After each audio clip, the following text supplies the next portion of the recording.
So guys, it's all cleaned up here. It's really sharp. I'm going to do some stuff to this. I definitely want to change the chrome A's and the wheels here to have those kind of flow better and get those black chrome emblems for the side. I think will look really sharp too to tie all this together, kind of darken it up. So that'll be coming. I have to see kind of what's out there, what I want to do with it. But let me go ahead and show you. I just got my license plate, so I'm excited about that.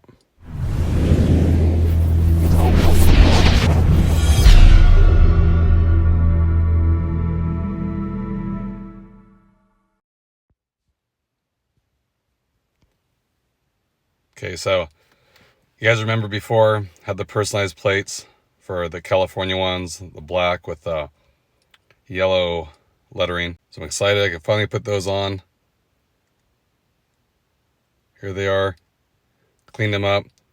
They look really good, especially that this car is dark too. It'll really tight together.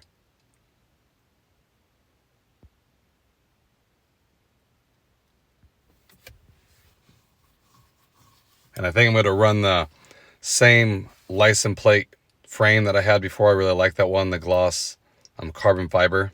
I think it will look sharp too. Kind of tie up all the gloss black I want to put on this.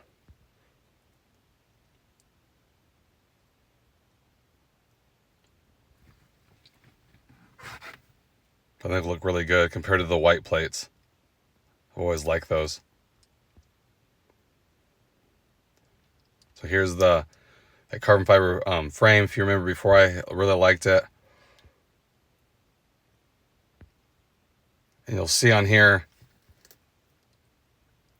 it won't work on this. I thought it would, but this thing actually has a curve to it. I thought the back did. So it won't work. If you try to bend this, it'll snap. So the front, you'd have to use like a silicone frame. But I'll go ahead and put this on the rear and I'll show you. So that's how it looks. It looks really sharp. Like I said, I like the black. It kind of flows, especially since it's all black here. This cutout's all black. Looks really good. I just put some double-sided tape on the bottom just to hold it. But unlike the Accords that's on the trunk, this doesn't move. So when you shut the trunk, it's not part of it, of course. So you won't get that rattling. So that's good. Make it a little easier. And there's the front. Now what you have to do with the front, you have to put a slight bend to it. Because like I said, it actually has a curve to it. So I just put a slight bend, if you can see, there, and then you bolt it down. So I thought that was interesting that they actually designed it with a bend in the front part of it too. But you just put a little slight crease in the middle. It looks good. So you can easily use a silicone frame here, but most frames aren't really going to work here. I mean, the plastic one, of course, but nothing rigid because it'll crease. Like a metal chrome one, it wouldn't really work. So just want to share that with you guys. Like I said, nothing exciting on this one. Just it looks really a lot more aggressive, I feel, with that black plate on there. So I just wanted to share that with you guys. I'll have definitely a lot more stuff coming, so definitely stay tuned. Appreciate it, and I'll catch you guys in the next video. Thanks again, everybody.